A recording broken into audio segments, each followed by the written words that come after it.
Hello friends, मैं अपर्णा दुबे और आप देख रहे हैं ट्यूटोरियल लैडर।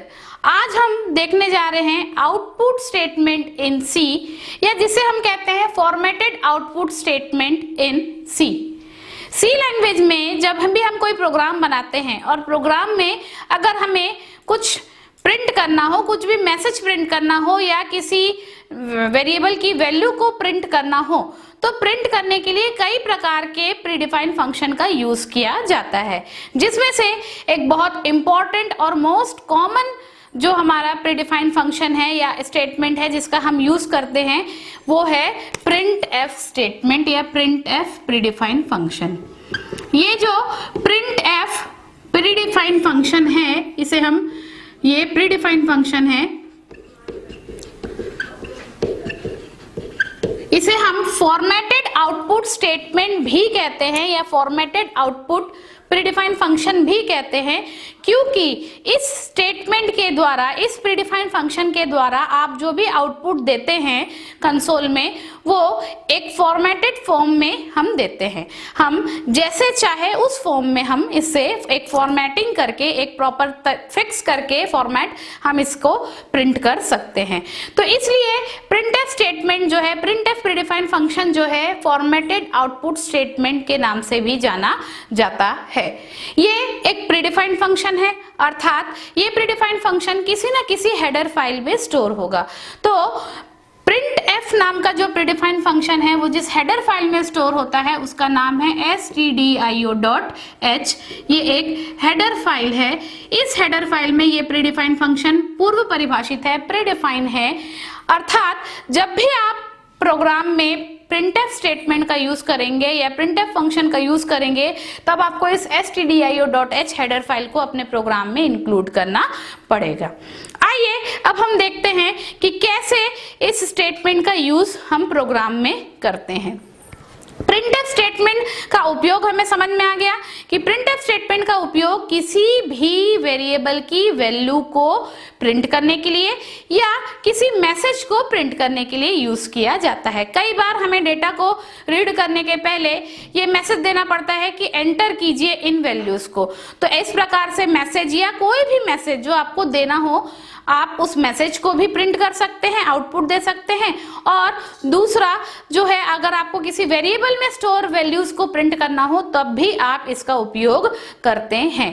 तो अब हम देखते हैं इसे कैसे उपयोग किया जाता है। इसके लिए सबसे पहले मैं आपको इसका सिंटेक्स बताती हूं कि इस प्रिंटफ स्टेटमेंट का सिंटेक्स क्या है।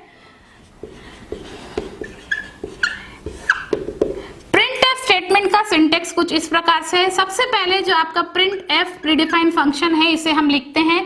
फिर ये जो ब्रैकेट है, इस ब्रैकेट को हम लगाते हैं। ब्रैकेट को लगाने के बाद आप यहाँ पर कंट्रोल स्ट्रिंग को लिखते हैं। ये कंट्रोल स्ट्रिंग क्या है, ये भी मैं आपको बताती हूँ। इसके बाद डबल कोटेशन साइन को क्लोज करके कॉमा लगाते हैं, और फिर जिन भी वेरिएबल्स की वैल्यू को प्रिंट करना है, उन्हें आप यहाँ पर 1 by 1 लिख देते हैं। यहाँ आप आर्गुमेंट 1, आर्गुमेंट 2, आर्गुमेंट 3 से लेके आर्गुमेंट n तक जो है, ये सारे वेरिएबल्स की वैल्यू है। जिन वेरिएबल्स की वैल्यू को आपको प्रिंट करना है, कॉमा लगाकर आप लिखते जाएंगे, जहाँ n जो है नंबर ऑफ वेरिएबल्स है, और फाइनली ब्रैकेट को क्लोज करके आप सेमीकोलन लगा देंगे। तो ये तो हो गया सिंटेक्स किसी प्रिंटफ स्टेटमेंट को यूज करने का। अब अगर आपको कोई मैसेज भी देना है, तो उस मैसेज को भी आप ऐसे डबल कोटेशन साइन में देते हैं। कैसे हम प्रिंटफ स्टेटमेंट का उपयोग करके किसी मैसेज को दे सकते हैं या किसी वेरिएबल की वैल्यू को प्रिंट कर सकते हैं, इसके लिए हम कुछ एग्जांपल लेते हैं, जिससे हमें इसका उपयोग समझ में आएगा। यहाँ पर सबसे पहले जो कंट्रोल स्ट्रिंग है, ये क्या होता है ये मैं आपको बता दूं कि कंट्रोल स्ट्रिंग जो है, वेरिएबल की वैल्यू को जब आपको प्रिंट करना है, तो उन वेरिएबल्स में जो वैल्यू स्टोर है, वो उस वेरिएबल के डेटा टाइप के अकॉर्डिंग स्टोर होगा, क्योंकि वेरिएबल में वैल्यू को स्टोर करने के लिए, डेटा को स्टोर करने के लिए हम वेरिएबल के डेटा टाइप को डिक्लेयर करते हैं। तो वेरिएबल में जो वैल्यू है, वो उसके डेटा टाइप के अकॉर्डिंग स्टोर है, अर्थात उन वेरिएबल्स के डेटा टाइप के अकॉर्डिंग उनके कुछ कंट्रोल स्ट्रिंग भी होते हैं जिन्हें आपको जानना जरूरी है। उस कंट्रोल स्ट्रिंग को सबसे पहले आपको लिखना पड़ता है। अब बात आती है ये कंट्रोल स्ट्रिंग किस वेरिएबल का क्या होगा या डेटा टाइप के अकॉर्डिंग किस वेरिएबल के लिए कौन से कंट्रोल स्ट्रिंग का यूज करना है। तो सबसे पहले मैं आपको बता दूं कि वैसे तो कई डेटा टाइप्स होते हैं, पर बेसिकली जो 3 हमारे डेटा टाइप्स मोस्ट कॉमन है, इंटीजर, रियल और कैरेक्टर। इंटीजर के लिए हम जिस कंट्रोल स्ट्रिंग का यूज करते हैं वो है %d। फ्लोट या रियल के लिए जिस हम डेटा टाइप कंट्रोल स्ट्रिंग का यूज करते हैं वो है %f। और कैरेक्टर के लिए जो हम यूज करते हैं वो है %c। और अगर कोई स्ट्रिंग है तो उसके लिए हम यूज करते हैं %s। तो बेसिकली यही वेरिएबल्स, यही डेटा टाइप को यूज किया जाता है वेरिएबल्स के लिए। तो अभी फिलहाल हमने इनके कंट्रोल स्ट्रिंग को जाना। जैसे जैसे और भी प्रकार के डेटा टाइप को आप यूज करेंगे उसके साथ साथ हम उसके कंट्रोल स्ट्रिंग को देखते जाएंगे। तो इन कंट्रोल स्ट्रिंग को सबसे पहले वेरिएबल्स के डेटा टाइप के अकॉर्डिंग आपको लिखना होता है। इस कंट्रोल स्ट्रिंग को लिखने से फायदा ये होता है कि आप जिस भी फॉर्मेट में डेटा को प्रिंट करना चाहते हैं, वेरिएबल की वैल्यूज को प्रिंट करना चाहते हैं, वो फॉर्मेट यहां से फॉलो होता है। चूंकि ये एक फॉर्मेटेड आउटपुट स्टेटमेंट है, मतलब आप जिस फिक्स फॉर्मेट में डेटा को प्रिंट करना चाहते हैं उसका फॉर्मेट आपको तय करना पड़ता है। और उस फॉर्मेट को तय करने के लिए आपको उसके कंट्रोल स्ट्रिंग को देना बहुत आवश्यक है। उसी के आधार पर यह तय होता है कि उसका क्या आपका फॉर्मेट होगा वेरिएबल की वैल्यू को प्रिंट होने का। तो जैसे इसके लिए हम एक एग्जांपल लेते हैं। माना हमारे पास 3 वेरिएबल है, इंटीजर a बराबर 10, फ्लोट b बराबर 20.5 और कैरेक्टर c बराबर इसमें एक वैल्यू है x। ये 3 डिफरेंट वेरिएबल्स हो गए, एक इंटीजर हो गया, एक फ्लोट हो गया और कैरेक्टर। इनमें आपने कुछ डेटा को स्टोर करके रखा हुआ है। अब आप इन डेटा के इन वेरिएबल्स की वैल्यू को प्रिंट करना चाहते हैं। तो हम प्रिंटफ स्टेटमेंट का यूज कैसे करेंगे? सबसे पहले हम लिखेंगे printf। printf लिखने के बाद डबल कोटेशन साइन लगाएंगे और कंट्रोल स्ट्रिंग को आप लिखेंगे। यहां मैंने कंट्रोल स्ट्रिंग लिखा हुआ है। अब आपको यह तय करना पड़ेगा कि किस सीक्वेंस में, किस फॉर्मेट में आप वेरिएबल के वैल्यू को प्रिंट करना चाहते हैं। माना पहले मैं इंटीजर वेरिएबल को प्रिंट करना चाहती हूँ, फिर मैं कैरेक्टर वेरिएबल को प्रिंट करना चाहती हूँ और फिर मैं फ्लोट वेरिएबल या रियल वेरिएबल की वैल्यू को प्रिंट करना चाहती हूँ। ये सीक्वेंस मैंने तय कर लिया है। अब इस सीक्वेंस को ध्यान में रखते हुए, हमें इसी सीक्वेंस में आउटपुट चाहिए, तो इस सीक्वेंस को ध्यान में रखते हुए हम उसके कंट्रोल स्ट्रिंग को लिखेंगे। तो सबसे पहले हम किसे प्रिंट करना चाहते हैं? a की वैल्यू को प्रिंट करना चाहते हैं। तो a एक इंटीजर वेरिएबल है और इसका जो कंट्रोल स्ट्रिंग है, नोटेशन है, वो है %d। तो सबसे पहले आप क्या लिखेंगे? %d। फिर आप किसे प्रिंट करना चाहते हैं? कैरेक्टर वेरिएबल की वैल्यू को। कैरेक्टर वेरिएबल का नोटेशन या स्ट्रिंग, कंट्रोल स्ट्रिंग क्या है? %c। तो आप क्या लिखेंगे? %c। और फाइनली आप फ्लोट वेरिएबल की वैल्यू को प्रिंट करना चाहते हैं और उसका जो नोटेशन है वो है %f। तो अब आपने उसके नोटेशन को लिख दिया। आप केवल इन 3 वेरिएबल की वैल्यू को ही प्रिंट करना चाहते हैं, तो कंट्रोल स्ट्रिंग आपने लिख दिया है। अब डबल कोटेशन साइन को आप क्लोज करेंगे और फिर आप लगाएंगे कॉमा। इसके बाद जिन वेरिएबल्स में वैल्यू स्टोर है उन वेरिएबल्स के नाम को आपको लिख देना है। तो जिस सीक्वेंस में आपने कंट्रोल स्ट्रिंग को रखा है उसी सीक्वेंस में आपको वेरिएबल्स को भी रखना पड़ेगा। ये ध्यान देने योग्य बात है क्योंकि यहाँ आपने उसके फॉर्मेट को तय कर दिया है। तो सबसे पहले आपने %d लिखा, मतलब इंटीजर वेरिएबल आ जाएगा a। फिर आपने %c लिखा, मतलब कैरेक्टर वेरिएबल आ जाएगा c। और फाइनली आपने %f लिखा है, मतलब फ्लोट वेरिएबल आ जाएगा b। तो इसके बाद आपने ब्रैकेट को क्लोज किया और सेमीकोलन लगा दिया। तो इस प्रिंटफ स्टेटमेंट के द्वारा इस फिक्स फॉर्मेट में आपके वेरिएबल की वैल्यू क्या हो जाएगी? प्रिंट हो जाएगी। तो जो आपका आउटपुट आएगा वो कुछ इस प्रकार से आएगा। सबसे पहले a की वैल्यू प्रिंट होगी, मतलब 10, फिर c की वैल्यू प्रिंट होगी, मतलब x, और फाइनली b की वैल्यू प्रिंट होगी, मतलब 20.5।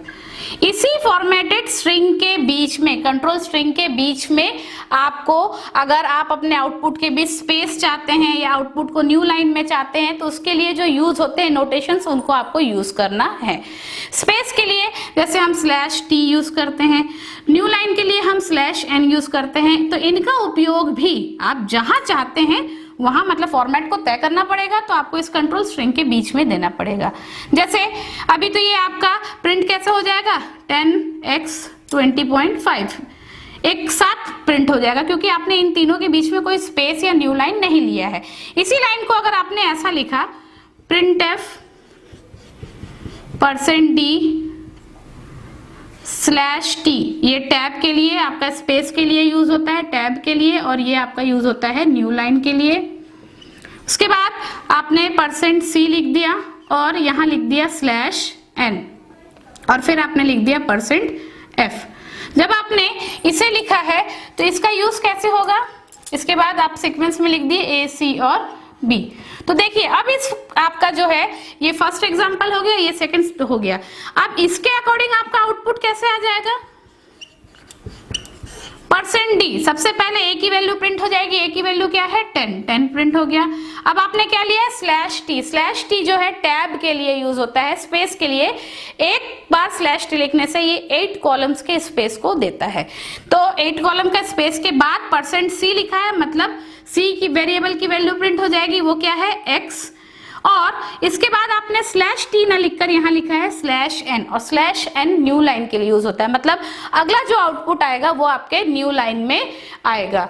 ठीक है, तो यहाँ पर आपका क्या आ जाएगा, न्यू लाइन आ जाएगा, न्यू लाइन हो जाएगा, और आपका अगला जो आउटपुट है वो नीचे आ जाएगा, और ये 20.5 जो है इस प्रकार से प्रिंट हो जाएगा। तो इस प्रकार से आप कंट्रोल स्ट्रिंग का यूज करके क्या कर सकते हैं, डिफरेंट वेरिएबल्स के वैल्यू को डिफरेंट फॉर्मेट में प्रिंट कर सकते हैं। इसके अलावा प्रिंटफ स्टेटमेंट का एक और उपयोग होता है मैसेज को भी, अगर आपको कोई प्रिंट करना हो तो आप उस मैसेज को भी क्या कर सकते हैं, इस प्रिंटफ स्टेटमेंट के थ्रू प्रिंट कर सकते हैं। तो अगर आपको कोई मैसेज प्रिंट करना हो, जैसे एग्जांपल के लिए आपको प्रिंट करना है हेलो हाउ आर यू, ये मैसेज आपको प्रिंट करना है, तो इसके लिए आप प्रिंटफ स्टेटमेंट का यूज करेंगे। यहाँ आपने लिख दिया प्रिंटफ, और डबल कोटेशन साइन में जो भी मैसेज देना है उस मैसेज को आप यहाँ दे देंगे। जैसे हमने ये लिख दिया हेलो हाउ आर यू, तो ये मैसेज आपका क्या हो जाएगा, आउटपुट के तौर पर प्रिंट हो जाएगा। यहाँ पर भी आप कई जो आपके फॉर्मेटिंग के लिए है /n/t, इनका भी यूज कर सकते हैं। तो इस प्रकार से हम फॉर्मेट तय करके इस प्रिंटफ स्टेटमेंट के थ्रू हम किसी भी आउटपुट को देते हैं, इसलिए इसे हम फॉर्मेटेड आउटपुट स्टेटमेंट भी कहते हैं। तो इसे आप जैसे जैसे अपने प्रोग्राम में यूज करेंगे आप इससे और अधिक फैमिलियर होते जाएंगे। तो आशा करती हूँ दोस्तों आपको ये वीडियो पसंद आया होगा। अगर आपको ये वीडियो पसंद आया है तो इसे लाइक कीजिए, कमेंट करके हमें बताइए वीडियो आपको कैसा लगा, शेयर कीजिए और हमारे चैनल को सब्सक्राइब कीजिए। Thank you.